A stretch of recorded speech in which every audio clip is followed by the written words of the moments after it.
نحمده ونصلی علی رسولہ الکریم اما بعد۔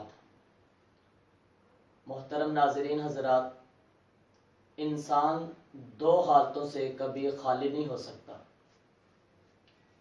کبھی اس پر پریشانی ہے اور کبھی اس پر خوشی ہے، کبھی تنگی کے ایام ہے اور کبھی آسانی کے ایام ہے، کبھی اس پر تندرستی کے ایام ہے اور کبھی اس پر بیماری کے ایام ہے۔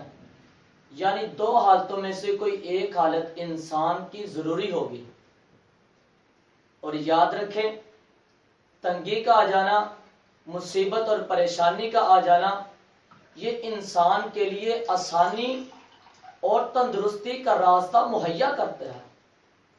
اللہ رب العزت نے اپنے قرآن مجید میں فرمایا کہ ان مع العسر یسرا، تنگی کے بعد آسانی ملتی ہے۔ اور ایک مسلمان مومن کو چاہیے کہ وہ ان تنگی کے ایام میں، پریشانی اور مصیبت کے ایام میں اپنے آپ کو بے بس کر کے نہیں بٹھا لینا چاہیے، اپنا دل نہیں چھوڑ دینا چاہیے، بلکہ ان تنگی کے ایام میں بھی نبی صلی اللہ علیہ وسلم نے فرمایا، آقا علیہ الصلوۃ والسلام فرماتے ہیں کہ مومن کا معاملہ بڑا عجیب ہے۔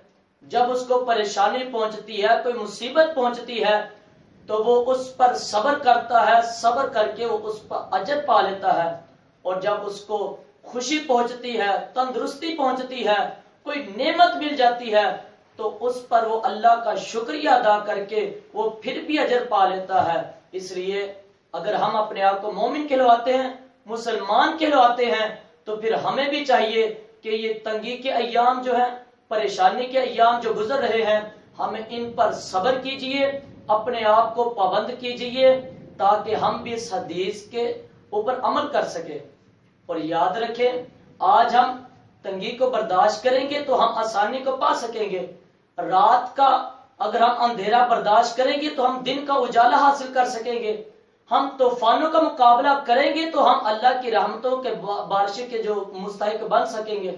اس لیے یہ تنگی کے ایام میں اپنے آپ کو بے بس نہیں کرنا۔